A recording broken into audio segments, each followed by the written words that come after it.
안녕하세요. HSK 전문 강사 김은정입니다. 이 시간에는 10월 HSK 6급 시험을 대비해서 대비 특강을 진행해 보도록 하겠습니다. 오늘은 독해 3부분을 공부를 해볼 건데요. 독해 3부분은 학생들이 가장 점수 따기 쉽다고 오해할 수 있는 영역이에요. 독해 3부분은 별로 걱정 안 돼요. 독해 1부분, 2부분, 4부분이 걱정이 되죠. 이렇게 얘기를 많이 하는데, 그래서 제가 독해 3부분 설명할 때마다 여러 번 이미 설명을 드린 얘기인데, 믿는 독기에 크게 발등을 찍힐 수 있는 영역이 바로 이 독해 3부분입니다.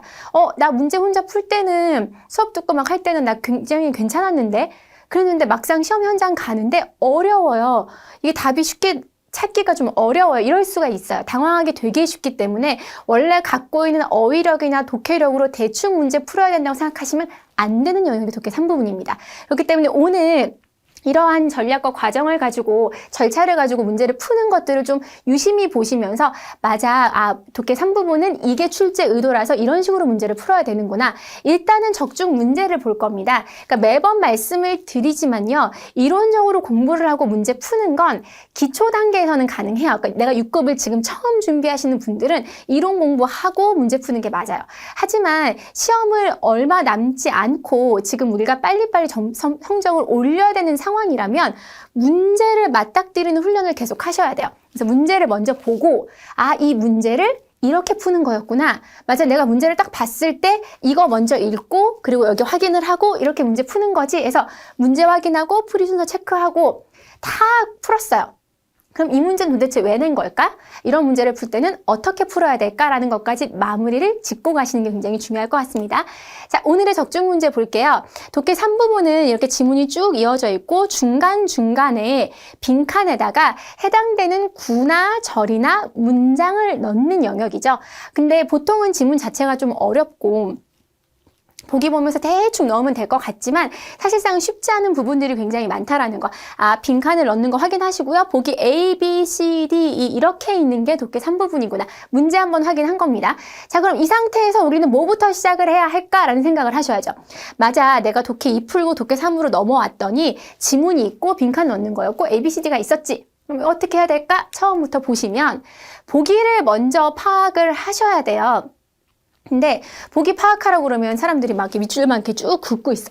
난 그래서 학생들이 이렇게 문제 풀라고 하면 보통은 이제 이렇게 줄 그으면서 문제를 풀잖아요. 근데 이렇게 빠르게 그어요. 그럼 쟤네는 저 줄 긋는 속도대로 이걸 다 분석을 하고 있는 게 맞을까라는 생각을 할 때가 있단 말이에요. 그러니까 우리가 볼 때 그냥 생각 없이 아는 단어 확인하면서 무슨 내용이지를 보는 게 아니에요. 그러니까 이걸 출제 자체가 문장의 구조를 이해하고 있냐, 이 지금 해당하는 구나 절이나 문장이 요 위치에 들어갈 수 있냐 없냐를 물어본다라는 거예요. 보기 분석을 하실 때 무조건 제가 주어 있냐 없냐, 주어 있냐 없냐, 완전한 문장이냐, 접속사나 부사는 있나 없나 이런 식으로 항상 확인을 하거든요. 기억하셔야 됩니다.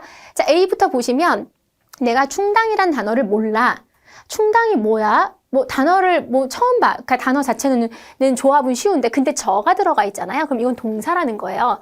그죠? 보통은 충당, 점심어주에서 해서 어떤 역할을 담당하다라는 어휘인데 그걸 모르더라도 저가 들어가 있다라는 건 얘가 동사라는 거면 주어가 없어요. 그러니까 얘도 이제 불안정한 문장이죠. 그러니까 앞에 주어를 가지고 와야 돼요.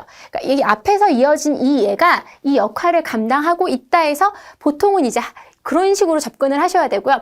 내용을 잘 모르겠으면 얘 좋은 얘기 하나, 나쁜 얘기 하나 정도 보시는 것도 나쁘진 않다라는 거예요. 제가 그래서 긍정, 부정에 대한 얘기를 오늘 조금 언급을 드릴 거예요.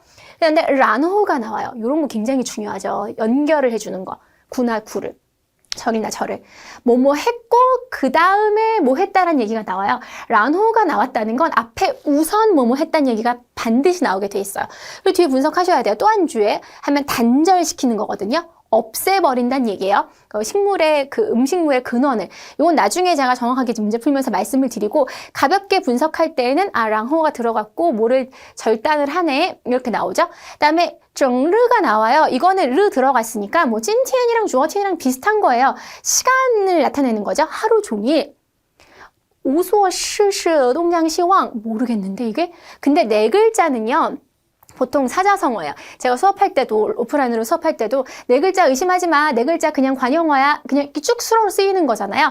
하루 종일 이걸 한대요. 근데 보통 보시면 우가 없을 무자잖아요. 할 일이 없이 두리번 빈둥빈둥 거리고 있다라는 얘기거든요. 누가? 주어가 없어요. 그쵸? 확인하셔야 됩니다. 이게 왜 부정적이에요? 지금은 왜 부정적인지 모르시겠지만, 지문을 읽다 보면 굉장히 열심히 일하는 개미와 좀 노는 개미에 대해서 비교를 하고 있거든요. 그러니까 열심히 일하는 부지런한 개미에 비하면 이건 좀 좋은 얘기는 아니라서 이제 부정적인 내용이라고 적어 놓은 거고요. 얘는 주어 수로가 있어요. 친이랑 위가 그런 건 아시죠? 얘와 라는 없어서는 안 될 거야. 해석이 좀 힘들어도 주어 있고 수어 있고 슈더 구문으로 끝나요. 완전한 문장이죠. 정리가 돼주고 있어요. 따일링, 오늘은 주어 없는 문장이 엄청 많네요. 이끌고 갑니다. 무리의 개미를. 그래서 새로운 식물 근원을 찾아서 갑니다. 주어가 있는지 없는지에 대해서 판단을 하시면서 가셔야 된다는 거예요. 이렇게만 봤을 때는 오늘 좀 쉽지 않겠네라고 생각할 수가 있다는 거예요. 접속사의 홍이 눈에 확 보이는 것들, 막 이런 게 있는 게 아니기 때문에 이제 빈칸의 위치를 분석을 하셔야죠. 71번부터 이제 내가 문제를 풀 건데, 그럼 이제 그 빈칸이 해당하는 부분의 앞부분 정도는 보셔야 되는 거예요. 딴이 있어요. 그럼 딴 앞에 무슨 내용이 있는지는 확인을 하셔야 돼요. 왜냐면 딴 앞의 내용과 딴 뒤의 내용이 상반될 거니까. 대부분의 마이가 뭐 여러분이 개미인지 모르는 분들도 있겠지만 벌레 충자에 있으니까 그냥 곤충인가 보다 생각하셔도 돼요. 대부분의 얘네는 争先恐后的寻找食物하고 搬运食物하고 可以说相当勤劳하대요. 뭐 이게 여러분이 다 해석이 되셔서 열심히 먹을 거 찾고 운반하고 굉장히 부지런을 떨어라고 이야기가 해석이 될 수도 있죠. 근데 해석이 안 되더라도 대충 뭔가를 막 열심히 찾고 운반하고 한대요. 그러나 소수의 마이는, 대부분의 마이는 그러나 상반되고 있어요. 오히려 얘랑 다른 거 써야 돼요. 그러니까 이거 시험에 굉장히 많이 나오는 패턴입니다. 중국어 그 문장을 기술할 때 그 기술 중에 하나가 진짜로 상반구조를 엄청 많이 써요. A라는 사람은 이런데 근데 그와 반대로 B라는 사람은 이래. 남쪽의 날씨는 이런데 근데 북쪽의 날씨는 이래. 이렇게 해서 비교하고 대조하는 부분을 가지고 의도적으로 문제를 내는 경우가 굉장히 많단 말이에요. 근데 70번 앞에 봤더니 일하는 거를 안 좋아해요. 뭐 깐호어는 보통 육체 노동을 하다라는 건데 얘를 안 좋아해요. 그래서 사람들이 이 샤오슈 마이를 란이라는 단어 모르시는 분들이 있을 거예요. 게으르다라는 뜻이거든요. 우리가 HSK 한 4급쯤 초급 중국어 배울 때 쉐란지아오라는 표현을 배워요. 그때 란이에요. 늦잠 자다 할 때 게으르다. 그럼 여기선 딴 때문에 앞의 내용과 상반되는 게 들어가야 된다라는 거 보셔야 되고요. 얘는요. 앞에 빈칸 앞에 문장에 주어 이렇게 놓고 쇼우시엔 나왔어요. 너무 고마워요. 왜요? 쇼우시엔 다음에 랑호 나올 거니까요. 그래서 앞절과 뒷절이 연결이 되고 또 삥으로도 연결이 됩니다. 포화해한대요. 부순대요. 그럼 우리가 읽었던 보기 중에서 하나가 너무 존재감을 드러내면서 떠오르시죠? 란호로 시작을 해서 없애고 단절시키고 같은 맥락으로 쭉 이어지고 있습니다. 자, 세 번째 빈칸 볼게요. 이것도 오늘 1번 첫 번째 빈칸만큼 굉장히 좀 중요한 부분인데요. 이 어리나 저에 대한 설명을 오늘 조금 드릴 거예요. 일단은 보시면 평상시에 일을 굉장히 열심히 하는 마이는 어떻게 할 줄을 몰라요. 근데 란 마이는 딩성어로 추 같은 경우는 많이 나오는 사자성어예요. 용감하게 앞으로 내가 나선다라는 건데 모르더라도 얘 보시면 앞에 요 마이는 뿌질 몰라요. 어떻게 해야 될지를 모르는데 얘는 어떻게 해야 될지를 아는 것 같아요. 어른요. 여러분 이거 굉장히 중요합니다. 절이 끝났잖아요.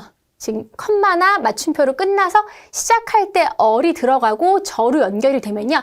앞에 상반이에요. 근데 말이야 이렇게. 상반으로 이어진다라는 걸. A라는 사람이 이랬어.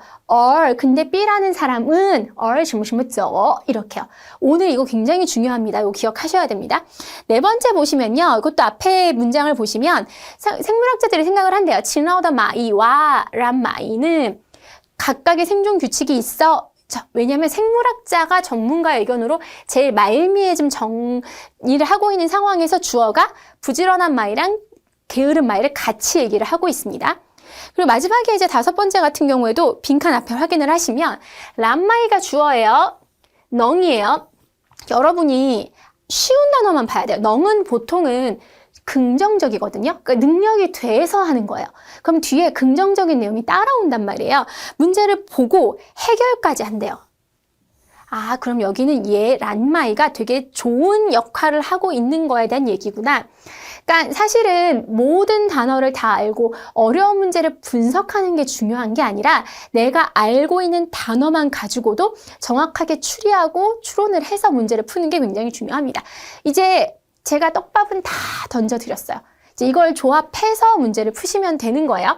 자, 그럼 말씀을 드렸죠. 앞에 보시면 얘기했습니다. 소수의 마이 같은 경우 일하는 걸 좋아하지 않으니까 이 소수의 개미 자체로 연결이 돼서 이어지죠. 하루 종일 일 안 하고 두리번 거리는 걸 란마이라고 부른대요. 두 번째 문제, 首先, 然后, 그리고 뒤에 삥 뒤에 포하이 하니까 단절시켜요. 음식물 근원을 끊어내고요. 게다가 개미굴까지도 다 파괴한대요. 삥으로 양쪽으로 병렬돼서 동등한 내용들이 연결되고 있다는 거. 근데 쇼시엔이랑 란호 갖고도 이 문제는 사실 많이 틀리는 문제는 아니에요. 자, 세 번째 갑니다. 자, 분명히 말씀을 드렸습니다. 자, 앞에에서 이 어리나 저가 나와서 요 대상이 나오면 분명히 반대되는 대상이 나와요. 얘가 어찌할 바를 몰라요. 그러니까 뿌주수어, 추어도 여러분이 반드시 기억했으면 좋겠는 6급 단어긴 하지만 모르면 얘를 뒤를 모르면 잘 모른대요. 뭘 지금 잘 못하고 있어요. 근데 얘는 제대로 알고 긍정적으로 대처하고 있다라는 거죠. 그렇기 때문에 왜냐면 앞에서 음식물 근원 끊고 이런 얘기가 나오기 때문에 여기서 자연스럽게 연결을 시켜서 이어질 수가 있다는 거예요. 그리고 4번도 마찬가지입니다. 부지런한 개미와 게으른 개미에 대해서 총체적으로 다시 부지런함과 게으름은 어쨌든 둘 다 필수 불가결이 있어야 돼 라고 이야기를 하고 있어요.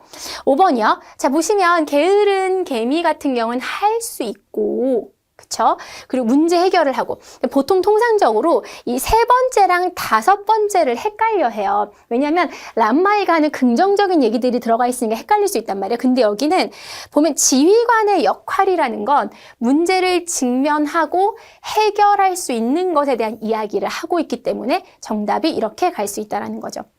오늘 이 문제 같은 경우에는 사실상 여러분이 그냥 이렇게 들으실 땐 잘 모르겠지만 막상 문제를 푸시면 조금 어렵다고 느껴지고 답이 명확하게 딱 안 떠오른다고 생각하실 수가 있어요. 그런데 오늘 여러분이 기억하셔야 될 것 중에 하나가 진짜 상반 구조는 반드시 기억을 하셔야 돼요. 그러니까 A와 B를 비교하고 있는 지문을 출제하는 경우가 엄청 많아요. 그래서 그 패턴으로 문제를 내는 경우들이 많기 때문에 그거 기억을 하셔야 된다라는 거. 자, 문장 구조 파악하는 건 여전히 출제 의도입니다. 내용보다는 구조죠. 상반되는 내용 파악하시는 거 반드시 기억하셔야 돼요. 자, A라는 사람, B라는 사람, A라는 상황, B라는 상황 서로 상반되는 거 기억하셔야 되고요. 주어, 수로, 목적어 분석하는 건 진짜 반드시 하셔야 돼요. 단순히 의미적으로 절대 접근하려고 하지 마시고요. 빈칸 넣기는 빈칸에 해당하는 그 문장과 앞뒤 문장의 주술목이 분석이 돼야 돼요. 왜냐하면 주어가 없는 보기 같은 경우는 어디에 넣어야 되고 이런 것들까지 기억을 하셔야 되니까요. 오늘 말씀드린 내용이 사실 굉장히 많이 중요한 내용입니다. 그러니까 앞으로 여러분들이 공부하고 문제 푸실 때에 어렵다 싶은 부분들은 오늘 말씀드렸던 부분에서 겹치는 경우들이 굉장히 많을 거예요. 그렇기 때문에 여러분 오늘 기억하시는 거 상반 구조 그리고 보기 분석하실 때 의미적인 접근보다는 주술목으로 구조적으로 분석해서 가봐야겠다라는 거. 최소한의 해석으로 구조적으로 문제를 넣는 걸 연습을 하시는 것이 굉장히 중요할 것 같습니다. 오늘 수업이 여러분들의 점수 향상에 긍정적인 역할을 하기 바라면서요. 이 수업 여기서 마무리 짓도록 할게요.